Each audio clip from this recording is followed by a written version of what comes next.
જમો ને થાળ જીવન જવારી રે, કે ધોકર ચરણ કરો ત્યારી રે, જમો ને થાળ જીવન જવારી રે. આવા સમોસા તૈયાર થશે અને પણ ફરાળી. વિડીયોમાં છેક સુધી જોડાયેલા રહેજો. જય સ્વામિનારાયણ કહી દે મહારાજ. જય સ્વામિનારાયણ. જય સ્વામિનારાયણ.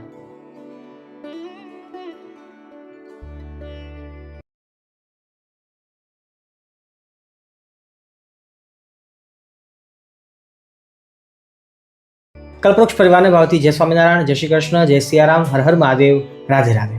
ભક્તો, આજે આપણા કલ્પવૃક્ષ કિચનમાં અમારા રસોઈયા મહારાજ, જેમનું નામ છે રામ મહારાજ, તો એ આજે ઉપસ્થિત થયા છે. બધાને જય સ્વામિનારાયણ કહી દો. જય સ્વામિનારાયણ. અને મહારાજ, આજે આપણે શું બનાવવાના છીએ? આજે આપણે બનાવશું ફરાળી સમોસા. ફરાળી સમોસા. તો એકાદશીનો ઉપવાસ હોય, હરિનવમી હોય, નવરાત્રિ હમણાં આવે છે એ હોય, કે કોઈ પણ વ્રત ઉપવાસ હોય, પણ વ્રત ઉપવાસની અંદર ભૂખ્યા પણ ન રહેવું પડે, ઉપવાસ કરવાનો આનંદ પણ આવે અને તપ પણ થાય. એટલા માટે આપણે આજે આ ફરાળી સમોસા લઈને આવ્યા છીએ. અને અમારા રામ મહારાજ, ઉંમર તો નાની છે પણ એનો હાથ છે ને એ બહુ ટેસ્ટી છે. અને અમારા સંતોના રસોડામાં એ રસોઈ બનાવે છે, ઠાકોરજીને થાળ ધરાવવાનો હોય છે. તો ખૂબ જ ટેસ્ટી એવા સમોસા એ લગભગ એક નહીં એક એકાદશી બનાવતા હોય છે. તો મને એમ વિચાર આવ્યો કે ચાલો એમની પાસેથી આજે સમોસાની રેસીપી આપણે શીખીએ. અને રસોઈયા મહારાજ હોય ને, એમનો હાથ ખરેખર બહુ મીઠો હોય. તો આજે આપણે એમની પાસેથી ફરાળી સમોસાની રેસીપી શીખવાના છીએ. સૌપ્રથમ એ જાણી લઈએ કે આ રેસીપીની અંદર કેટલી વસ્તુઓનો ઉપયોગ થશે. બરાબર છે મહારાજ? ઓકે, ચાલો. આપણે રસોઈયા મહારાજે કહ્યું હતું એ પ્રમાણે જ આપણે તમામ વસ્તુઓ લીધી છે અને ઘરમાં ઇઝીલી અવેલેબલ હોય એવી તમામ વસ્તુઓનો ઉપયોગ કરીને આજે સ્વાદિષ્ટ એવા ફરાળી સમોસા આપણે તૈયાર કરવાના છે. જેમાં આપણને આપણા મહારાજે કહ્યું એ પ્રમાણે 1 કલાક પહેલાં જ બટેકાને બાફી રાખેલા, જેથી એ ઠંડા થઈ જાય. અને ઠંડા થયેલા હોય તો એ વધારે આગળ જતાં ચીકણા નહીં થાય. નહીંતર ગરમ હોય ને આપણે મસાલા નાખીશું તો પછી બધું ચીકણું થઈ જશે ને આગળ આપણને નુકસાનકારક સાબિત થશે. પણ ઠંડા કરેલા બટેકા લીધા છે. એ ઉપરાંત આટલા બધા મસાલાઓ નાખવાના છે, જેમાં આખા ધાણા છે, ચીલી ફ્લેક્સ છે, વરિયાળી છે, અજમો છે. અજમો આપણે લોટ બાંધતી વખતે નાખવાનો છે. એ ઉપરાંત સિંગદાણા છે, જીરું છે, તલ છે, થોડી ખાંડ નાખીશું ગળપણની રુચિ અનુસાર. એ ઉપરાંત જોઈએ તો ફરાળી આટો, જે આ અમે સંતો વાપરીએ છીએ અને આપણા એક હરિભગતની જ આ કંપની છે. તો અમે વિશ્વાસુ છે એટલા માટે અમે આ ફરાળી આટો એનો લાવતા હોઈએ છીએ અને અમે ઉપયોગ કરીએ છીએ. કદાચ જરૂર પડશે તો હું આગળ તમને નામ બતાવીશ, પણ હાલ જરૂર નથી. એટલા માટે તમે કોઈ પણ ફરાળી આટો જે વિશ્વાસુ કંપનીનું હોય તો તમે લઈ શકો છો. એ ઉપરાંત ધનિયા પત્તી અને એ ઉપરાંત તીખી મરચી અને મીઠા લીમડાના પાન, બસ આટલી વસ્તુનો ઉપયોગ કરી અને આજે આપણે ફરાળી સમોસા તૈયાર કરીશું. મારે આપણે આખા ભાંગા ભાંગીએ છીએ બટાકા, બરાબર ને? તો સૌ આપણે આવી રીતે ભાગી દેવાના બટાકાને. ઓકે. કેમ કે અંદર આખા ના રહેવા જોઈએ. બરાબર છે. ઓકે, બહુ નહીં ભાગવાના, માપના ભાગી દેવાના. મેરો ચીકણામાં થવા જોઈએ. તો આખા ભાંગા ભાંગી લેવાના. ચીકસ ના પકડવી જોઈએ, બસ. પરફેક્ટ. ગેસ ચાલુ કરીને હવે તેલ નાખીએ છીએ. મારે કેટલું તેલ લેવાનું છે?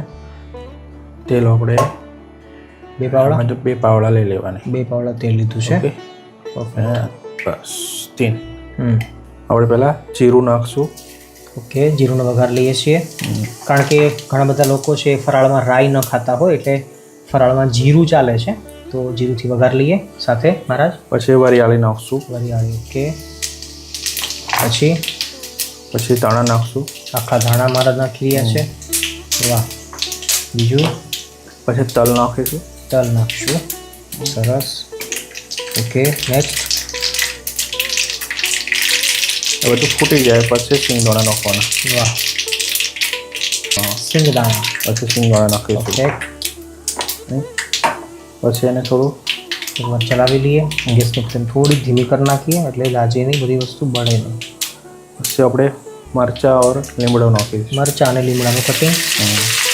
પરફેક્ટ. વાહ, જોરદાર વગર બેઠો છો ભાઈ. આપણે એની અંદર હળદર નાખીશું. ઓકે, ના હળદર નાખીએ છીએ 1 ચમચી. ઘણા લોકો હળદર નથી ખાતા હોતા તો એને સ્કીપ કરવાની. જે ખાતા હોય એ હળદર નાખી શકો છો. ગેસની ફ્લેમને હવે મહારાજે બંધ કરી છે અને હવે આપણે સીધું જ બટાકાનો જે છુંદો છે એ અંદર એડ કરીએ છીએ. નાખો મહારાજ. વાહ, બોલો ઘનશ્યામ મહારાજની જય, દ્વારકાધીશની જય. એને કમ્પ્લીટ મિક્સ કરી દઈશું. ભૂલતા નહીં, ગેસની ફ્લેમને અહીંયા બંધ કરી દીધી છે. ખાંડ નાખીશું. ઓકે, હવે સ્વાદ અનુસાર ખાંડ. લીંબુ નાખીશું. ઓકે, ખાંડ પછી સ્વાદ અનુસાર લીંબુ ખટાશ માટે. પરફેક્ટ. પછી આપણે ધાણા નાખી દઈશું. ઓકે ઓકે, સરસ લો. તમારે મસાલો થઈ ગયો તૈયાર સમોસાનો. વાહ, સારી રીતે ચલાવી લો. ઓકે, પછી આને ઠંડો થવા દેવાનો એકદમ. Perfect perfect. એટલે મસાલો ઠંડો થાય એટલે વાર આપણે લોટ બાંધી દઈશું. સ્વાદ પ્રમાણે આપણે નમક નાખી દઈશું. અરે વાહ, નમક આપણે ફરાળી છે. ઓકે, પછી એને મિક્સ કરી દઈશું. મહારાજ હવે શું કરીશું આપણે? આપણે હવે લોટ બાંધીશું. આપણે 400 ગ્રામ જેવો લોટ લીધો છે. ઓકે, 400 ગ્રામ. રેડી. હવે આપણે નમક નાખીશું. ઓકે, સ્વાદ અનુસાર ફરાળી નમક લીધું છે આપણે. હા હા. ઓકે, પછી આપણે અજમો નાખીશું. અજમો. પરફેક્ટ. બે જ વસ્તુ ખાલી, બીજું કશું નાખવાનું નથી, બરાબર ને? આપણે એને પહેલાં મિક્સ કરી દઈશું. ઓકે, હવે આપણે તેલ નાખીશું. ઓકે મહારાજ, કેટલું તેલ નાખવાનું આપણે? તેલ આપણે મુઠ્ઠી પડે એટલું નાખવાનું છે. મુઠ્ઠી પડતું તેલ, બરાબર છે. તો આ જે બહાર જે સમોસા મળતા હોય ક્રિસ્પી વધારે હોય, ઉપરથી કડકડી આવે, એનું શું કારણ? એના માટે તેલ તમારે વધારે નાખવું પડે મોઈનમાં. હા, મોણ માટે. પરફેક્ટ. એમાં જેટલું તેલ વધારે નાખો એટલે ક્રિસ્પી બને. હા, આવી રીતે લોટને મિક્સ કરી દેવાનું. પરફેક્ટ. જો આપણે આટલું તેલ લેવાનું છે. પરફેક્ટ. હવે આપણે પાણી નાખીશું. પાણી પાણી ગરમ લેવાનું કે ઠંડુ બી ચાલે? ઠંડુ પાણી. ઠંડુ બી ચાલે, બરાબર. ઓકે, આપણે બહુ ઢીલો લોટ નહીં કરી દેવાનો. ભાખરી જેટલો કઠિન લોટ રાખવાનો. ભાખરી જેટલો કઠિન. પરફેક્ટ લો. ઓકે. રોટલી જેટલો ઢીલો નહીં. ના, એટલો ઢીલો નહીં કરી. ભાખરી જેટલો કઠિન નાખ. હા, પરફેક્ટ. આપણે અડધો ગ્લાસ જેવું પાણી ગયું છે. અડધો ગ્લાસ પાણી. વાહ વાહ, પરફેક્ટ.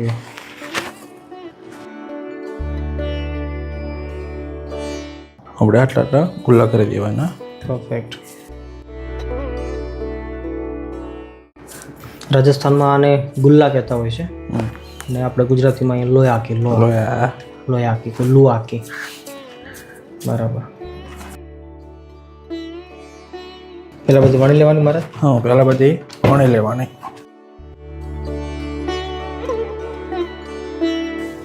આવી રીતે થોડા કરીને પછી વચ્ચેથી કટિંગ કરી નાખવાની.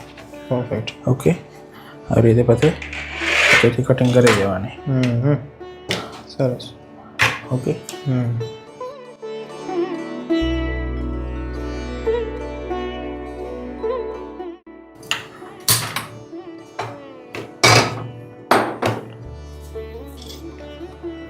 આ બાજુ તેલ ગરમ કરવા મૂકીએ આપણે અને આ બાજુ હવે મારા છે સમોસાને ભરી લેશે. સૌ પ્રથમ આવી રીતે આપણે સમોસો વાળીએ ને આ અહીંયા પાણી ચોપડીને આવી રીતે ચોંટાડી દેવાનો.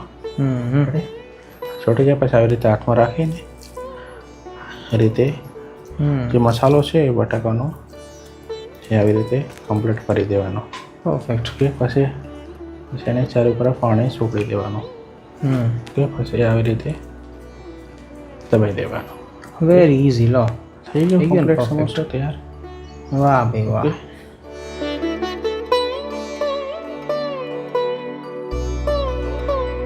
જો મહારાજે સરસ મજાના બધા સમોસા ભરીને તૈયાર કરી લીધા છે. ટોટલ 5 ને 5 10 11 11 ને 5 16 અને 4 20 સમોસા બનીને તૈયાર થયા છે. તેલ આવી ગયું છે. મહારાજે ચેક કર્યું એકવાર અને હવે સમોસા નાખીએ છીએ. મારે તેલ કેટલું ગરમ રાખવાનું? બસ એ આટલું તેલ આવી જાય કમ્પ્લીટ પછી તમારે સમોસા નાખી દેવાના અંદર. બરાબર. કેટલો ટાઈમ અંદર રાખવાના? તમારે બદામી કલર થાય બદામી લેવા રાખવાના સમોસા.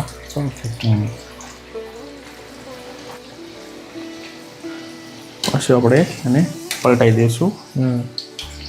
થોડીક વાર પછી પલટાવવાના. હા, ઓકે. જો એનો કલર પકડવામાં આવ્યો છે. ઓકે.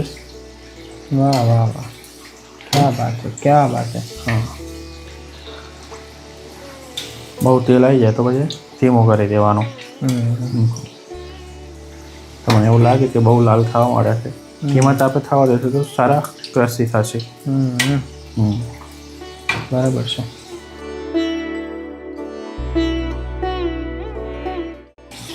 લો અત્યારે સમોસા બનીને તૈયાર છે. જો આટલો કલર કાળો થાય બદામી કલર તો પછી આપણે કાઢી શકીએ છીએ. જો આવી રીતે બદામી કલર થવો જોઈએ.